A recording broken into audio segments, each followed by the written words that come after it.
America is a dangerous place indeed. And if we've learned anything from the September 11th, 2001 attacks on the World Trade Center and the Pentagon, it's that America's place in the world makes the life of each individual American exponentially more dangerous. Tonight we bring you the story of an obscure religion and the militants adhering to it who are hell-bent on America's destruction. Our correspondent Kate Bowen has the story. While most people in the United States have never heard of it, the Quell religion is one of the most prominent in a province of our neighbors to the north. This belief system has grown at an astonishing rate, now boasting a membership great enough to classify it as a religion rather than a cult. And surprisingly, all of the citizens of Nova Scotia are members. The Quell faith appeals to the Nova Scotians' simple way of life, emphasizing coexistence and nonviolence. While the Quells do not officially oppose the use of electricity and technology, its lack of availability in the founding days have led many ultra-Orthodox members to ban it from their congregations. These sects are the most encouraging of the ascetic way of life practiced by the monks of the mountains of West Nova Scotia. One of these monks, who goes by the name Ezekiel Hedadiah, has become the leader of a militant group of ultra-Orthodox Quells known as the Standard. He has not always been such a promoter of violent retaliation. Hedadiah grew up in a Quell home on the coast of Nova Scotia, but came to Sheboygan, Wisconsin to study horticulture in 1995. He soon dropped out of the University of Sheboygan and enlisted in the Salvation Army, where he trained for 2 years. In 1998, he returned to Nova Scotia, armed with the organizational tools and military tactics learned in the United States, and organized militant groups with the purpose of retaliating against the very country that gave him these skills. The Standard's motives for their attacks have been unclear. In fact, the group was so little known that for years they were thought to be harmless high school pranks. It wasn't until recently, when they toilet papered the American consulate in Halifax, that the Homeland Security Administration began to take notice.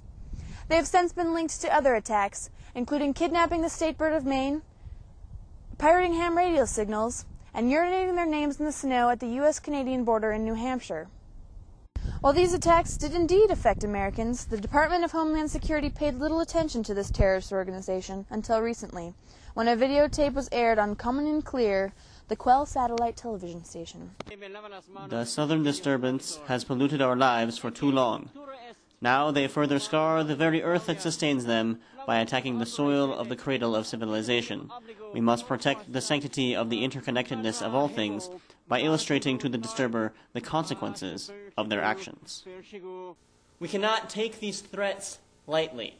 Ezekiel Hedadiah and the Standard are grave and present threats to the safety of all Americans.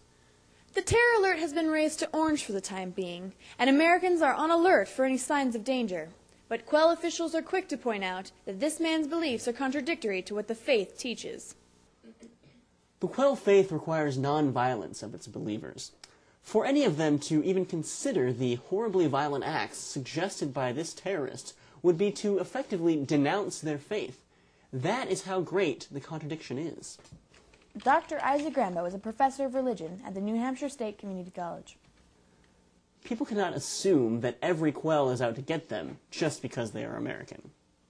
However, Homeland Security is quick to point out that there is no way to tell if a Quell has been radicalized because of their propensity for sleeper cells in their previous attacks on American soil.